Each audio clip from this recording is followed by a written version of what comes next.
ప్రతి ప్రధాన యాజకుడును మనుషులలో నుండి ఏర్పరచబడినవాడై పాపముల కొరకు అర్పణలను బలులను అర్పించుటకు దేవుని విషయమైన కార్యములు జరిగించుటకై మనుషుల నిమిత్తము నియమింపబడెను. తాను కూడా బలహీనత చేత ఆవరింపబడి ఉన్నందున అతడు ఏమీయో తెలియని వారి ఎడలను త్రోవ తప్పిన వారి ఎడలను తాలిమి చూపగలవాడై ఉన్నాడు. ఆ హేతువు చేత ప్రజల కొరకేలాగో అలాగే తన కొరకును పాపముల నిమిత్తము అర్పణము చేయవలసిన వాడై ఉన్నాడు. మరియు ఎవడును ఈ ఘనత తనకు తానే వహించుకొనడు గాని అహరోను పిలువబడినట్టుగా దేవుని చేత పిలువబడినవాడై ఈ ఘనత పొందును.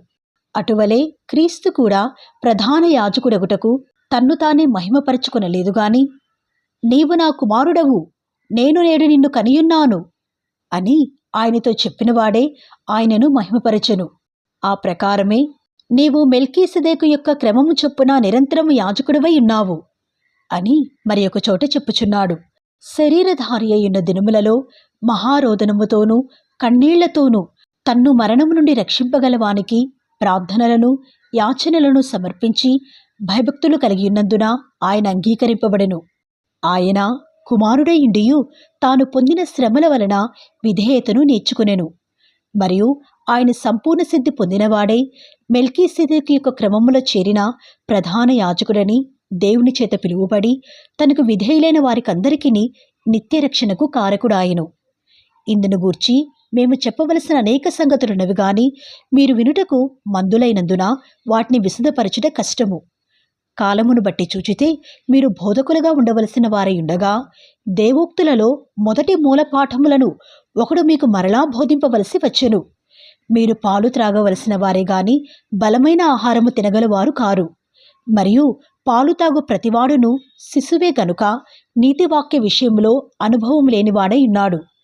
వయసు వచ్చిన వారు అభ్యాసము చేత మేలు కీడులను వివేచించుటకు సాధకము చేయబడిన జ్ఞానేంద్రియములు కలిగి ఉన్నారు గనుక బలమైన ఆహారము వారికే తగును.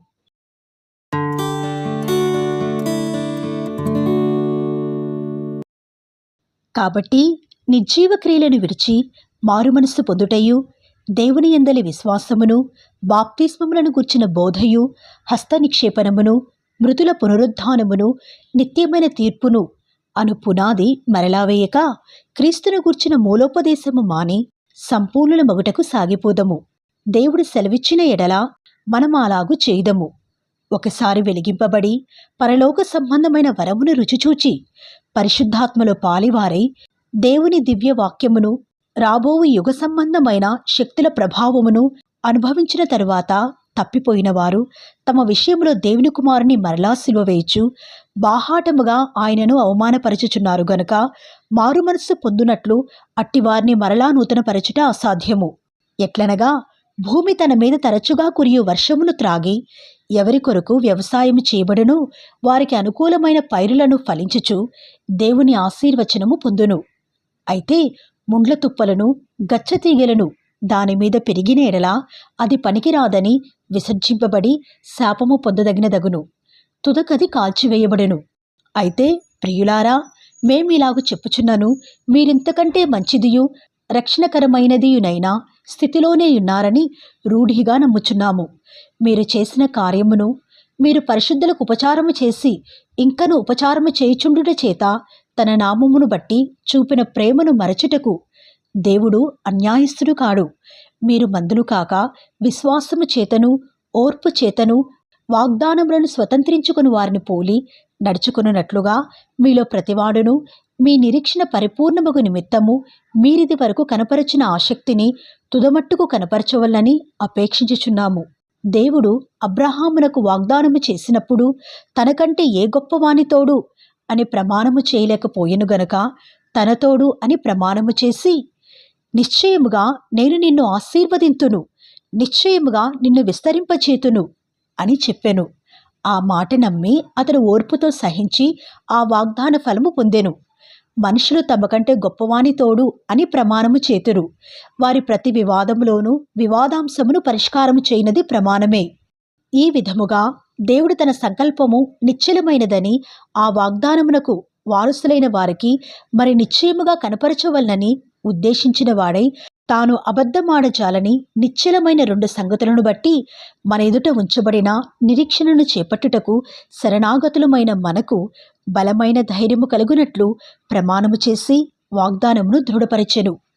ఈ నిరీక్షణ నిశ్చలమును స్థిరమునై మన ఆత్మకు లంగరువలే నుండి తెరలోపల ప్రవేశించుచున్నది. నిరంతరము మెల్కీసెదెకు క్రమము చొప్పున ప్రధాన యాజకుడైన యేసు అందులోనికి మనకంటే ముందుగా మన పక్షమున ప్రవేశించెను.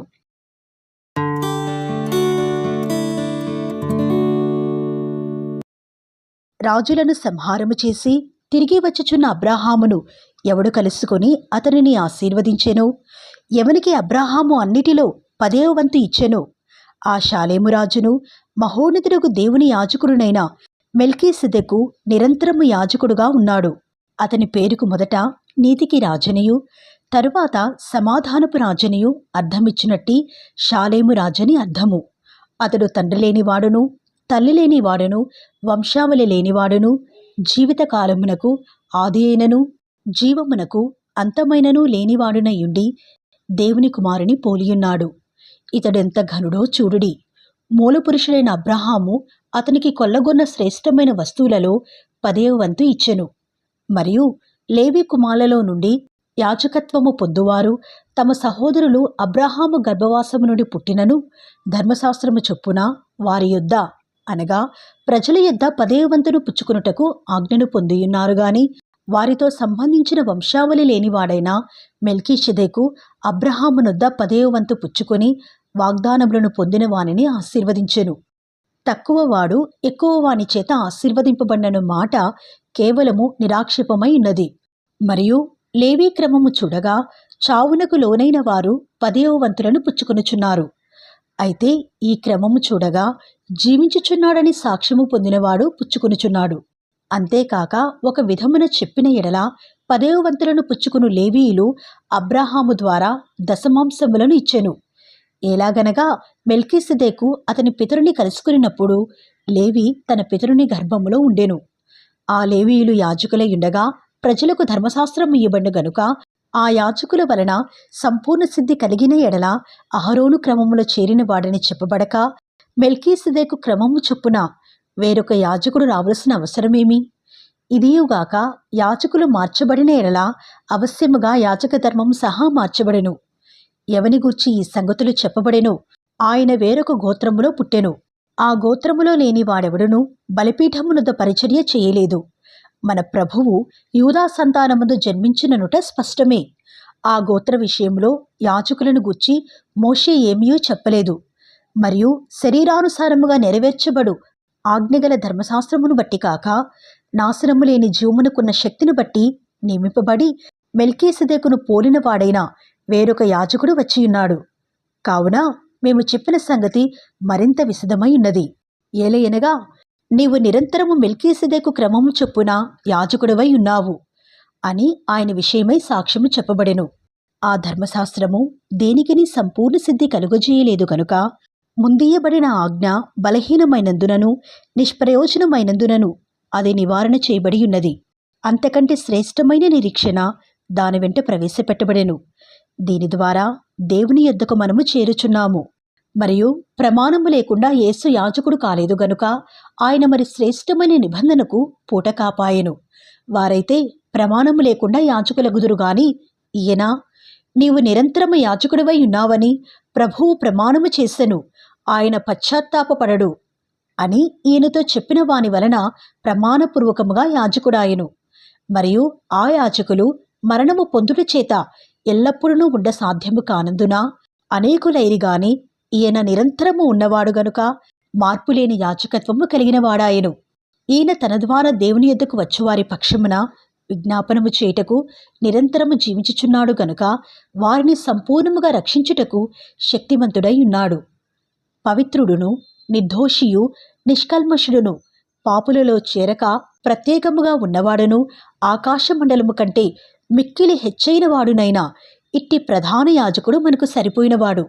ధర్మశాస్త్రము బలహీనత గల మనుషులను యాజకులనుగా నియమించును గాని ధర్మశాస్త్రమునకు తరువాత వచ్చిన ప్రమాణపూర్వకమైన వాక్యము నిరంతరమును సంపూర్ణ సిద్ధి పొందిన కుమారుని నియమించిన గనుక ఈయన ఆ ప్రధాన యాజకుల వలె మొదట తన సొంత పాపముల కొరకు, తరువాత ప్రజల పాపముల కొరకును దినదినము బలులను అర్పింపవలసిన అవసరము గలవాడు కాడు. తన్ను తాను అర్పించుకున్నప్పుడు ఒక్కసారి ఈ పని చేసి ముగించెను.